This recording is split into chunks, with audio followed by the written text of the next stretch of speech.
fascinating. So let the online people, if they have any questions, they can ask. here. आवाज आ रही है clear आपको? जी मुझे आ रही है. जी मेरा सवाल ये है कि आपने जो टुवर्ड्स द एंड बात की कि it creates doubt. One of the effects of modernism is such. मेरा सवाल ये है कि although आप कह रहे हैं कि it's a good thing, और जिस तरह अल-गज़ाली का जो क्राइसिस आप कह रहे हैं सेकंड आया था उनके जहन में कि मॉडर्न के I'm not even sure कि खुदा है कि नहीं, तो इस तरह के जो सवालात आते हैं they're good, right? In the sense कि आप क्वेश्चन कर पाते हैं अपने फंडामेंटल बिलीव्स को, but at the same time don't you think it's important सब लोगों के लिए कि कुछ ऐसी ट्रूथ्स जो आपको वेरीफाई नहीं हुई होती हैं आपके लिए आपकी लाइफ में, you should remain steadfast on them, just waiting कि कोई पॉजिटिव चीज नजर आएगी to corroborate your findings. Case in point, नमाज. परवेज फुटबॉल ने कह दिया कि नमाज जो है ये in effect useless है, but हम लोग we still hold steadfast to it, thinking कि चलें at some point we'll be able to find out कि इसके कोई reasons है कि नहीं pray करने के. So my question here basically is, shouldn't we remain steadfast on those things which we are unsure of, लेकिन हमें religion में सिखाई जाती हैं कुरान में या हदीस में? Right. I mean, I think, look, first of all, even this issue of whether doubt is a good thing or not, right? Like I'm suggesting it. I'm sure within the discussion that you will have over the next 2 years at Hastonis, you will come across lots of people who will disagree with me on this, and that's fine. But more specifically, your question is whether when we're doubting something, should we still steadfastly follow it, or at least some of them still follow it, like, and you gave the example of Salah. You know, interestingly, everybody remembers Descartes said, I think, therefore I am, but they forget that he actually also said at the same time, in the same books, that when you're doubting something, you shouldn't stop practicing what you're doubting. What you've been raised in, the society that you've been raised in, the truths that have been given to you by authority, while you're still thinking about them, you shouldn't stop practicing them. So when I'm saying that doubt might be a good thing, I do specifically mean that sometimes there is a certain kind of knowledge that is delivered to us through the performance of that thing, okay? And if this would be in my mind, that kind of bad kind of mind-body dualism, where you say, oh, I will stop engaging in something unless and until my mind is convinced of that thing. I'm not suggesting that, okay? What I am suggesting is that even to view, while you're still performing, when questions arise in your mind, in your soul, in your heart, in your nafs, about what you're doing, to immediately shut them off and say, this is not a good thing. ये सवाल पूछना जो है मेरे ईमान की कमजोरी की निशानी है, right? I'm saying that might not be a bad thing, because that is how you will go through the progressive steps. Taha, I guess आपका नाम Taha है, क्योंकि that's what I can see. Did I answer your question? Yes. Yeah, my name is Farhad. Thank you. You answered the question. जी मेहर आप पूछ लें अब. जी, thank you, Umar. That was quite fascinating and enjoyable. Acha, I just have a couple of questions, and I may not be able to articulate them very nicely, but I'll give it a shot. Acha, आप कह रहे हैं कि change in thinking over time also affects your experience of life. But hasn't that been, or that hence we arrive in a modern world which is so different from the traditional, as we sort of understand it. Hasn't this been happening in stages anyway? I mean, societies have been moving from one not static one, but from one stage to another. For example, paganism, pluralism, and then towards a monotheistic religion. That in itself is a huge revolution. Yeah, oral cultures जो हैं वो they move towards the written word. That written word being mechanized again. वो ये सारी चीजें shift फिर ला रही हैं over time. And of course, this is speeding up, and our post-industrialization, it speeds up exponentially.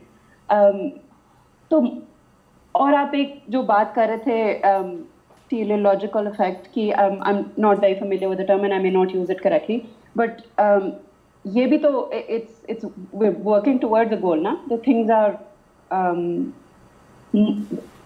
no, let's cancel that. Let's stick to the previous comment that I made कि हम modernism की तरफ तो जा ही रहे हैं, या अब जो हम मॉडर्निज्म समझते हैं वो शायद 1000 साल पहले भी लोग यही बातें कर रहे थे कि दुनिया कितनी बदल गई और पहले कितना सिंपल होता है. Now it's so complex and we're definitely moving towards doom and destruction. So in a way this was inevitable and not unprecedented.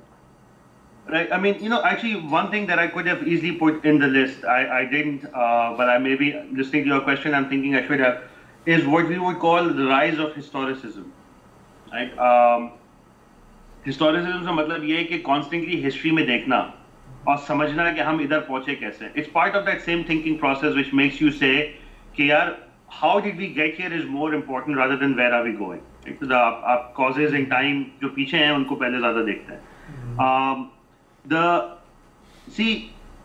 The reason that this is important to appreciate what is new about historicism is the kind of historical records available to us now, right, are so different. I mean, the levels at which we have gone in the last 200-300 years, scholars have gone and dug up and done research and put together information about our past is so different that I would say it's very difficult to compare it with the kind of knowledge that was available about humanity to the communities before pre-modern times, or before history became the dominant mode in which human societies would be understood.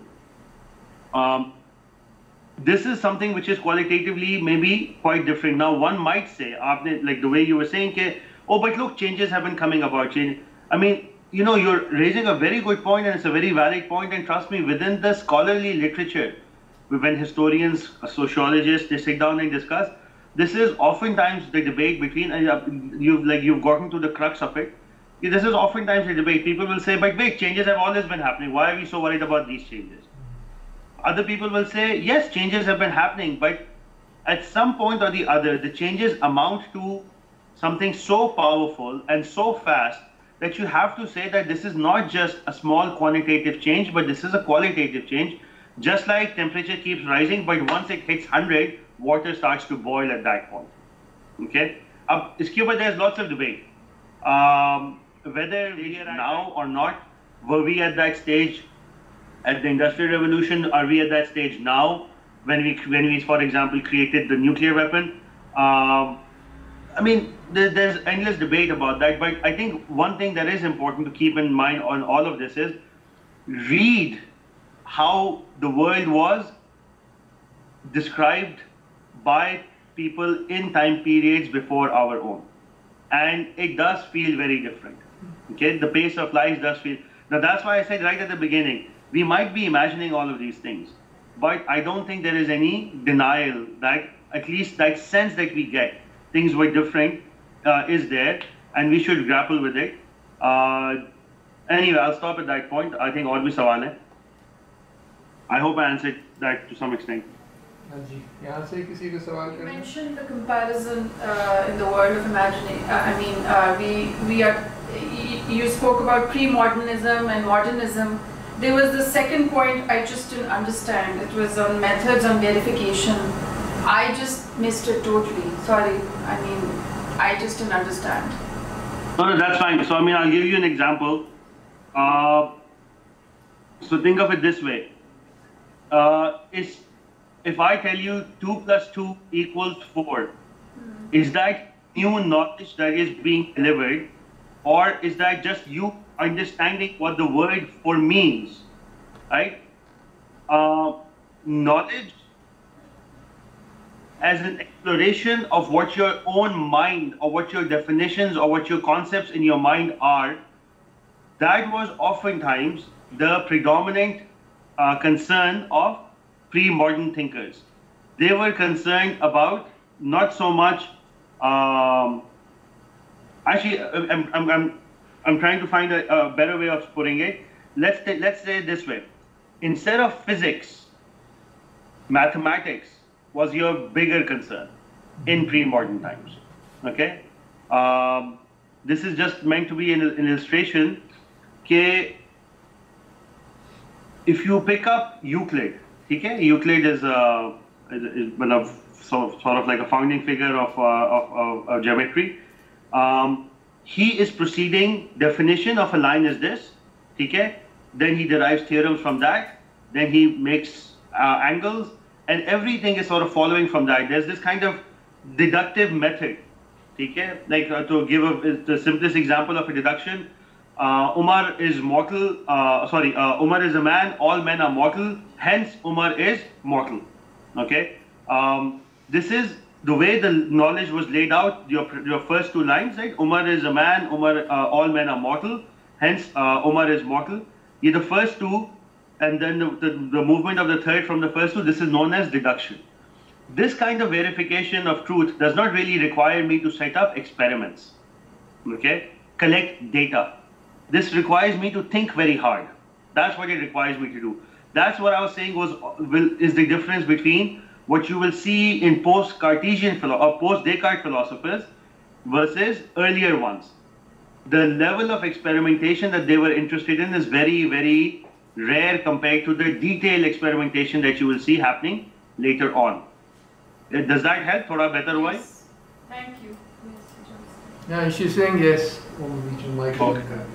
सोच रही थी इस दौरान तो मैं सही तरह से शायद बयान न कर पाऊँ. यहाँ पर कुछ औरतें होती हैं जो जैसे प्रेगनेंसी में वो गायनेकोलॉजिस्ट के पास भी जा रही होती हैं, वजीफ़ा भी कर रही होती हैं और किसी के कहने पे खोपरा भी खा रही होती हैं, बच्चा हो रहा हो.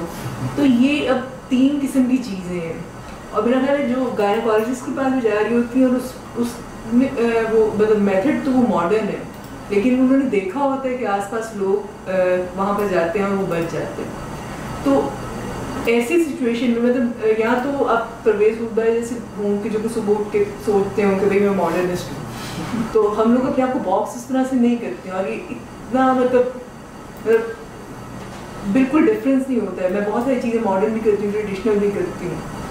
तो उस पर मतलब जब मैं इसको प्रोसेस कर रही होंगी अपनी ज़िंदगी में तो मुझे लग रहा है कि मैं बहुत ज़्यादा कंफ्यूज होने वाली हूँ. तो जो मेथड है अब वो किस तरह का है कि वो मुझे गाइड कर सकता है कि मैं समझ सकूँ इस मसले को बेहतर. देखिए मसला क्या है ना, I mean, अगर मसला ये है कि प्रेगनेंसी में क्या करना चाहिए तो नहीं एक बंदे पे असर बहुत सारी चीज़ों पर है. इनका काफी जबरदस्त पॉइंट है. आप जो पहले बात कर रहे थे उससे रिलेटेड है कि अब हम मॉडर्निटी में हैं. जैसे आपने कहा ना कराची में है तो बदीन में जाए तो कोई कह सकता है कि ये प्री मॉडर्न है, मगर एक पॉइंट थोड़ा सा जो इख्तिलाफी है वो ये है कि हम असल में ट्रेडिशन में भी हैं. पाकिस्तान जैसे पोस्ट कॉलोनियल इन्वायरमेंट में जो हमारा मसला ही शायद ये है कि मॉडर्निटी तो है, हवा में है, बहुत सी assumptions में है, मगर ट्रेडिशन भी है. शायद ये उसकी तरफ इशारा कर रही है. जी, I mean look, in that sense, yeah, definitely मतलब हम लोग to a certain extent हम ट्रेडिशन में भी हैं, मगर चक्कर ये है कि ये सारी चीजें सही करने के लिए आपको first you need to take a stand on what is modernity. ठीक है, वेरिफिकेशन की वाली बात तो बाद में ही आएगी. इसलिए मैंने कहा था we began by saying how you understand modernity itself is a very big problem. ठीक है, look, I mean our tendency to say that we are in tradition and we are not in modernity, or to some extent we are in modernity and not in tradition. You know, many people have said that this itself is a modern move. People who were in tradition would have never ever thought that we are in tradition and we are in modern. इस तरह की तो आपका ये कहना खुद itself is a pointer that you have experienced that rupture, and that rupture is enough. Whatever its extent might be, it's enough, right, to make you modern. Now somebody might say, no. But me experiencing that rupture is not what makes me modern. When I have become a full-time industrial capitalist, that is when I become modern. I mean, those are things that I'm not like going to take a position on. That's why I said आप लोग अपनी मर्जी से उसको हिसाब लगाएं. मगर जहाँ तक ये वाली बात है कि there are ways of thinking, right? That's what I'm interested in as a student of philosophy. That there are ways of thinking which are available to us, which are not exactly fitting the paradigm of your modern contemporary science. My answer would be that when you're comparing these two, like any comparison will have to happen in the moment. It depends on what issue you're looking at, what specific topic is before you. But I will say this much, without getting into the specifics of how will you settle this on X or Y or Z. Even modern science in many ways, and that's why if you remember, I kept saying 100 years ago at the University of Cambridge, they would not have agreed with this. Okay? But modern science is finding issues within itself. So like to give you an example, ठीक है? आप लोगों में से अगर लोग कुछ वाकिफ हों वो डबल स्लिट एक्सपेरिमेंट किया जाता है फिजिक्स में. Is there anybody? Anyway, it doesn't matter. The upshot of those kinds of experiments is this: that the thing that you're testing for, it will either display particle-like behavior or it will display wave-like behavior. Okay. Depending on what setup you have, what equipment you have. If you have equipment to pick up waves, it will give you waves. If you have equipment to pick up particles, it will give you particles. The thing which is supposed to light, इसको कहते हैं wave particle duality. जो light का जो phenomena है, वो चीज पीछे से एक ही है, but it can behave in this way or in this way, depending on what purpose, what intention, what niya you bring to the table. And the role of the experimenter is not just to observe, but actually in the interaction, you're deriving a certain kind of state of affairs. Okay? Your presence is affecting things. My point in this is ये एक छोटी सी example है, मगर ये modern science के अंदर इस तरह की चीजें बहुत ज़्यादा arise हो रही हैं, ठीक है? जहाँ पे हम ये सवाल उठा रहे हैं कि maybe some of the paradigms that we left behind, teleology वाला, right, goals or purposes wala ke things are moving in a certain direction, causation could be happening from forward in time, those things are coming back, and that's why I said 100 years ago ye nahi hota. Aajkal फिर भी लोग इसको सुनने के लिए तैयार है इस तरह की बातों को ना. There's a whole new field of logic being developed, which is, आप लोगों ने logic में सुना होगा, it's binary, it's 0-1, it's true or false, ठीक है? Now you have logic systems being developed by mathematicians in which they have a third value. Some have even like a 5, 7 tier values. Okay? The point is the gradations of, it's not just right or wrong, it's all these different levels of certainty or truth. तो खैर, आपके सवाल का जवाब मैंने ऐसा नहीं दिया, सिर्फ मैंने ये बोला है कि वो कॉन्फिडेंस रखें अपने अंदर कि जो प्री मॉडर्न तरीके थे सोचने के, maybe they haven't been entirely dismissed, right? And we can sort of still live by them to some extent. जी सॉरी, मेरा सवाल ये था कि कल जो हमें टेक्स्ट दिया गया था इस सेशन के लिए पढ़ने के लिए, किंग ऑफ द कासल, तो मैंने जब वो पढ़ा है and whatever I understood of it, and then today's lecture I noticed something, and I don't know, maybe it's my limited understanding, but I felt कि modernism की underlying assumption ये है कि इसमें negativity ज़्यादा है. So I'm just wondering, aren't we, if we, अगर उसका premise ही ये है कल के text का और आज के lecture का, aren't we approaching it with a certain bias? तो क्या मसला है bias में approach कर?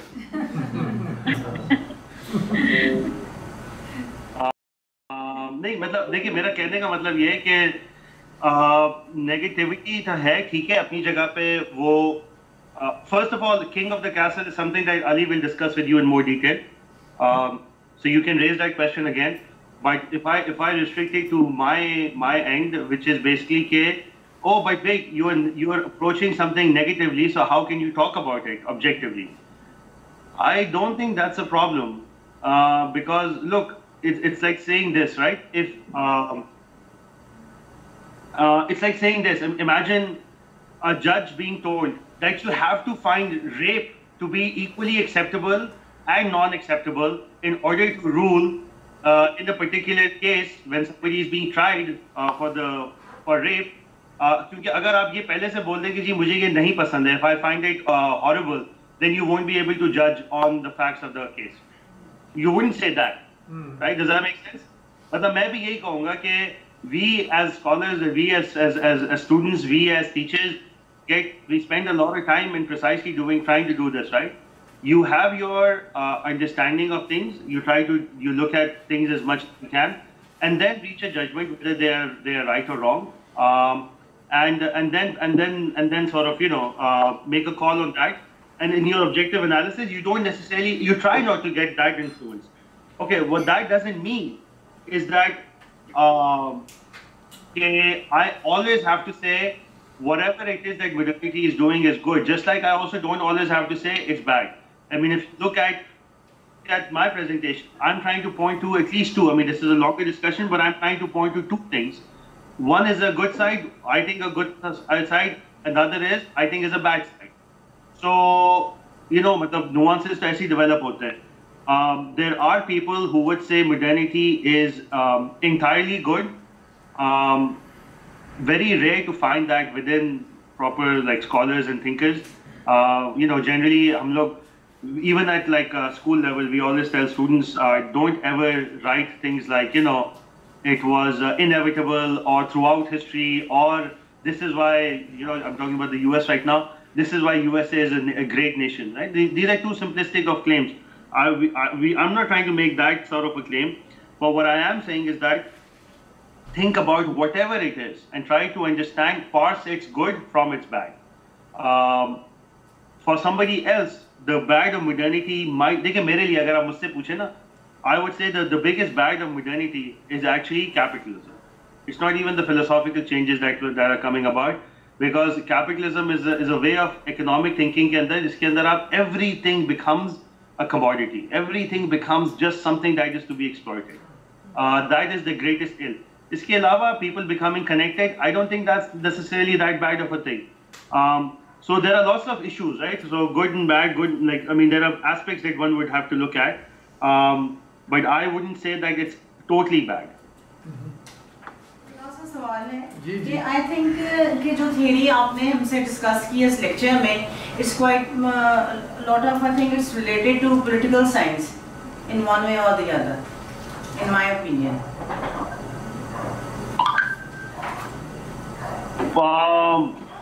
देखिए modernity का topic ऐसा है कि हर कोई discuss करता है इसको. Political scientists भी करते हैं, sociologists भी करते हैं, art historians भी करते हैं, philosophers भी करते हैं, scientists भी करते हैं, religion studies के scholars भी करते हैं. ये तो अगर आपको उसमें से कोई चीज़ ऐसी नज़र आ रही है जो political theory से connected है, political science से, बजाय बिल्कुल जैसे rise of the modern day nation state मैंने बोला, right demand for political freedoms, ये politics का हिस्सा बन जाता है. फिर वहाँ पे इसके बारे में ज़्यादा लोग वो political scientists करेंगे. मैंने अभी जो चीज़ें थोड़ी सी कम एम्फसाइज की थी, आप उसको समझें bureaucratization, rise of modern day bureaucracy. हर दफ्तर के अंदर एफिशिएंसी अचीव करने के लिए एक ब्यूरोक्रेट पूरा इदारा बैठा होगा. This is something that sociologist love talking about. आप लोग यूनिवर्सिटी डिपार्टमेंट में जाएंगे तो मार्क्स वेबर एक बंदा है और उसकी theories associated, he is considered the father of sociology. तो वो लोग सारे डिस्कस करते रहेंगे. तो इसमें मतलब अगर आप सिर्फ ऑब्जर्वेशन थी आपकी, ये तो बिल्कुल ठीक है, मगर मैं ये कहूँगा कि ये बाकी सारे फील्ड्स के लिए भी कहा जा सकता है. अगर आप तनकीद करेंगे तो वो एक अलग बात है. ख्याल से अब आपका शुक्रिया अदा करेंगे, और बहुत ही मुझे तो बहुत पसंद आया आपकी प्रेजेंटेशन. स्टूडेंट्स का क्या ख्याल है? बहुत अच्छी. दे एंजॉयड इट एज वेल. और आपको तो आपसे तो मिलते रहेंगे अब इंशाल्लाह. अभी आगे भी आपकी हैं एक आध. जी इंशाल्लाह मुलाकात होती रहेगी. चलें. Thank you for your time. Thank you. Okay, अस्सलाम वालेकुम.